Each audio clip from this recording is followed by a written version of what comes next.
Hello, YouTubers, and welcome back to another episode of the Grandstand here on the Ohio Patriot Education Network YouTube channel. I'm, as always, your host here, the Ohio Patriot, and for today's episode, I'm going to talk about the weird outing of so-called patriots in America.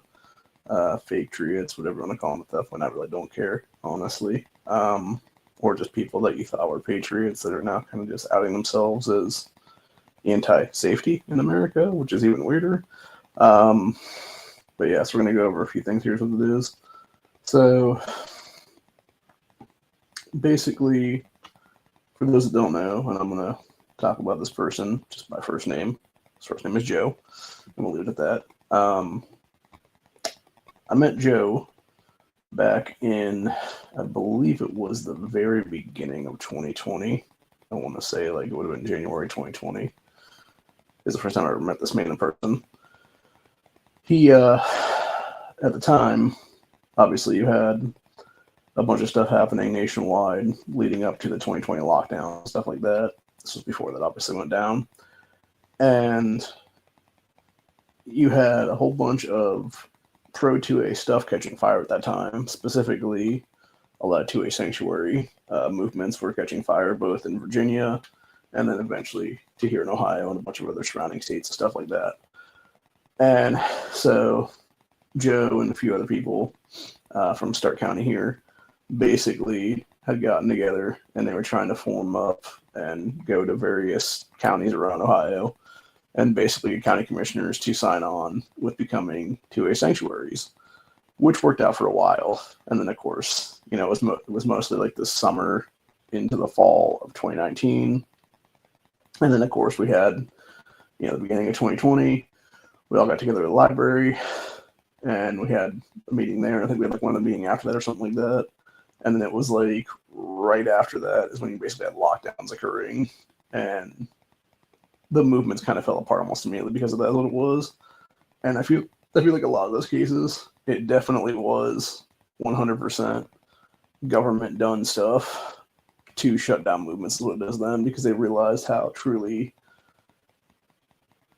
grassroots things were becoming when it came to patriot movements in this country as it was at the time in history. And, you know, with them being able to, you know, enforce lockdowns or enact lockdowns, it basically threw a giant cup of cold water, basically a giant bucket of cold water on a lot of these movements. And it was very hard for the majority of us to then, you know, get together and end up, sorry about I don't know what's going on with my internet today. But yeah, basically forced a lot of us to basically, you know, sort of shift away or really just not be able to communicate properly with each other, because it was very hard to have something in person when you had all these bullshit, you know, criminal, unconstitutional things in place. Like the whole amount of people you could have in one place, or whatever the case being, it was a bunch of bullshit entirely, dude. It was literally about control in the story. I'll leave it at that, basically. That's all it was. It was about controlling the masses. It was about seeing how many of the masses would control themselves and each other, for that matter, actually, and listen to government tyranny at the time. And that's why I fought back against mask wearing so hard as it was back then. And I still do today, is what it is. And so, you know, basically a lot of stuff shifted then. Unfortunately, the group that was Stark County United at the time basically fell apart almost immediately because the dude who was this Joe guy who was supposed to be the leadership of it, who he enacted as the president of the organization at the time, basically just ghosted everybody, like out of nowhere, like as soon as lockdown started, basically. We had no idea if he was even alive at that point. He completely did away with a lot of his organizations that he was running at the time, like Patriot Watch Media and stuff like that.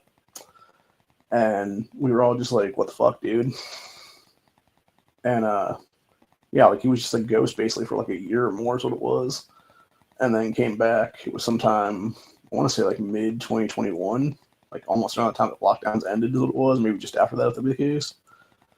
And then it basically become like this weird, almost like Buddhist monk type at that point. And I'm just like, what happened to the, you know, pro-tweet patriot guy I knew like a year and a half ago? And so that's when our friendship at that point, it kind of shifted. Well, I don't know if it was more like friendship, it was more like acquaintanceship, I guess it would be. But I consider him a 2A mentor, obviously a constitutionalist mentor, because If it wasn't for this man, like, I wouldn't be the constitutional thing today is what it is then. And the fact of the matter is, when you know, look at somebody in that kind of regard and being like, yeah, it's like basically your mentor, if you will. Being the one that's basically just being a dick now is what it is when it comes to, like anti-ICE stuff. And I'm just like, what the fuck, dude? Because the fact of the matter is, like, when you look at what's going on right now and you see, like, specifically Operation Buckeye that happened here recently, where it was 200 illegals were rounded up, and these were the worst people. These are people with felony records. These are people that are, had like multiple DUIs in America, being illegal aliens on U.S. soil. Having those DUIs could have easily, hit people while they were drunk driving and killed American citizens. You had a bunch of drug possession. You had a bunch of illegals with firearms, etc., that they shouldn't have had on them at the time, because they had no legal right to own those guns in this country. And a bunch of other things like child predators, murderers, rapists, etc., were also on that list. And so, like when you're talking about the worst people like that, and then you're being like, oh, but this orange clown, and kind of like fuck ICE essentially, and it's like, the fuck, dude? Like, it's so confusing,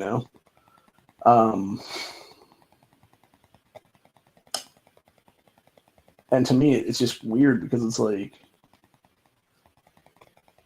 kind of like, what's your problem, man? Because my thing is, like, for me personally, like, just over 41 years old now, because I turned 41 11 days ago, and I'd like to be able to afford a house by the time I'm 50 years old. And I can't do that when you have, 100 million illegals or more on U.S. soil, basically competing with housing. People like myself who are U.S. citizens. One of my American dreams is to be a homeowner in my lifetime. That's just one of my American dreams. I have multiple American dreams, obviously. Another one would be have a family, have a legacy, have a family that can actually survive and live comfortably and not have to be, struggling to pay the bills. Because again, there's 100 million or 200 million, whatever the fuck it is. I don't think it's quite that many, but hell, it could be 150 million for all fucking know at this point. I'm going to say 100 million anyway, just because I believe there's at least that many on our country soil right now that are just depleting our resources. They have no business being here in the first place is what it is then. And so, yeah, we got rid of all those people. We would be a much better off nation for actual American citizens at that point. And to sit there and be like, and like, I know this man himself has to be struggling too, just to afford groceries at this point. So it's like, bro, like grocery prices alone would be, like half the price they are right now is what it is. The one for all these fucking third world trash motherfuckers being here is what it is then. So, and the thing I dislike is actually how he worded the post that he put up earlier today is what it is. Because he's like talking about people hating immigrants. It's like, I don't hate immigrants. I hate people that come in and abuse our system is what it is. And that can even be American citizens for that matter too, dude. Like, they're already here is what it is. Like, I hate anybody that fucks over the system, from a politician to like just some asshole in the fucking street is what it is. When they're openly defrauding the system, when they're openly, stealing from our system, when they're openly causing things to cost more, when they're openly fucking over the rest of us. Yeah, it's not cool, man. I would love to live in a high trust society in this country. I'd love to go into any Walmart in America right now and be able to pick up a fucking, stick of deodorant and some fucking like Dr. Scholl's inserts without having to go to two fucking employees and having to put the shit in a fucking box in half these fucking states and half these cities in this country because there's so much rampant theft from whether it be illegals, whether it be, black minority youth, whatever the case be. It doesn't matter. Like, we shouldn't have to live like that as American citizens, dude. I shouldn't have to go to a Walmart literally within a 20-minute drive of me up in Belton Village and have to go to a knife counter and then have the person that is there have to go get a key to open a fucking giant set of knife locks because they have to put cable locks through the fucking knives that are on a display because so many people are stealing them. Which, by the way, I had to do that last year when I was up in Belton Village there around Black Friday time, or just before Black Friday when they introduced all the $8 Walmart Ozark Trail knives there is what it was. I literally had to go up there to look for a couple of the ones, and they had literal cable locks through each one of the knife sets that they had to individually unlock those cable locks and pull off a knife for me. That cost $8 fucking. That's the kind of disgusted shit I'm pissed off about, dude. It's ridiculous. We should be a first world nation. We shouldn't be a third world fucking shithole because a bunch of fucking third world trash walks into our fucking country illegally or legally for that matter, even through like H-1B visas and everything else like that, and doesn't give a fuck about our laws and wants to sit here and trash our fucking nation and defraud at the same time to enrich themselves.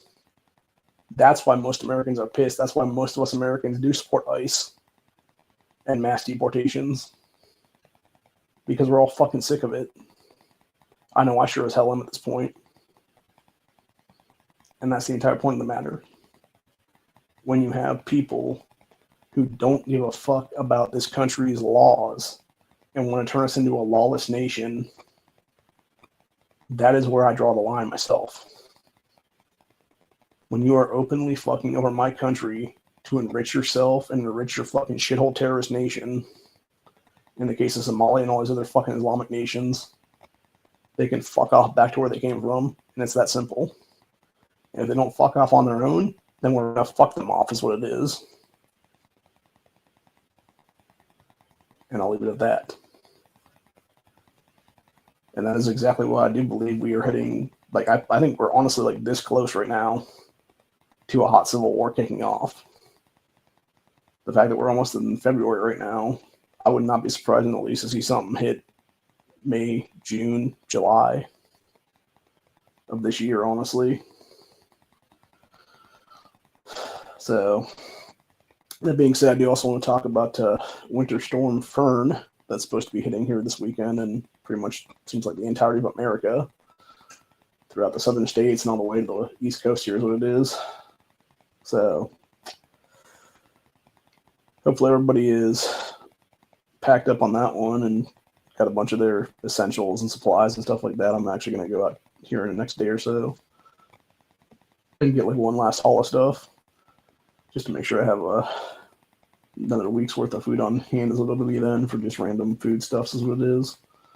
So I know that there was a meteorologist talking about, I guess there's going to be multiple day power outage depending on what state you're in, obviously, which I don't think that's going to be here in Ohio. I think we've done enough to deal with stuff like that, but I'm assuming it'll be places like Mississippi and other various southern states that don't take the proper maintenance when it comes to their trees and cutting down tree limbs and stuff like that. They're probably going to get filled with ice this coming weekend. I'm talking about literal, freezing cold water is what it is. Not ice as in the Immigration Customs Enforcement Agency. But yeah, I assume they're going to be a whole bunch of trees with a whole bunch of wintry ice on them. And then they're going to break off and end up, hitting the power lines and causing power outages for days or something is my guess, honestly. I know starting Friday morning, I believe is what it is, we're supposed to be getting hit with another cold front like we had Monday and Tuesday there. Today it's actually feeling colder than it was yesterday, and I was looking it up, and because I was talking to my sister about it, and we were like, yeah, why does it feel so much colder here is what it is, when it shouldn't be.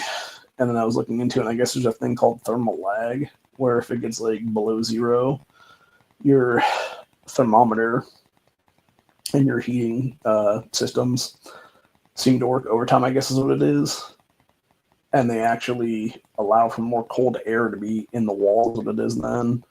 And so when it does start heating back up into, actual like non-freezing temperatures, it then turns all that cold from the walls and stuff like that back into your apartment, into your house, whatever it is there, and basically forces all the cold inside of you, is what it is then. So, yeah, not a good thing at all. That's why I got the little throw around my shoulders here is what it is, because it is cold in this place right now is what it is. So, and then it's supposed to get sub-zero here in the next like day or so is what it is come Friday morning. I believe is what it is, Thursday and Friday morning, wasn't there.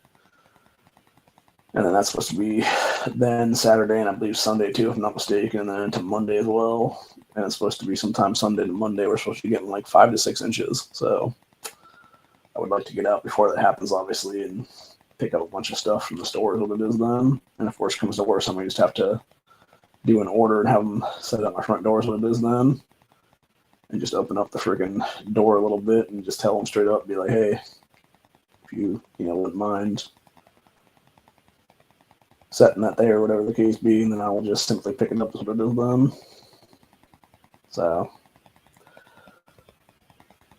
but yeah, like I don't want to order too much stuff, obviously, if I do that. But then I was to my sister about that too, because I guess apparently there was some stuff that came out recently about different delivery app things and stuff like that, and how they'll not only charge you more for the delivery of stuff on the app, like I'm talking about like anywhere from like 10 cents per thing or like 30 cents per thing. And then apparently they also give you like the worst they can grab is what it is or whatever then. Like I said, they grab them like the freshest stuff. They'll grab like if you're ordering like a thing of bananas, they're like, you want like an on-right pack of bananas or whatever the case be, they'll just grab like the ripest ones they can find basically and toss them in there. So yeah, it's just absolutely disgusting like that, but that's also another reason to do your own shopping is what it is then. And that's one thing I do like to go out and do myself, because that way I can choose like, hey, do I want this whole pack of bananas or do I want like maybe 4 out of the 6 of them or whatever the case be then. So, but yeah, it's just the whole thing. And so it's just a matter of, getting everything that you need and having everything you need is what it is. One thing I do kind of wish I had right now would be some kind of a little, stove thing that I can put like a little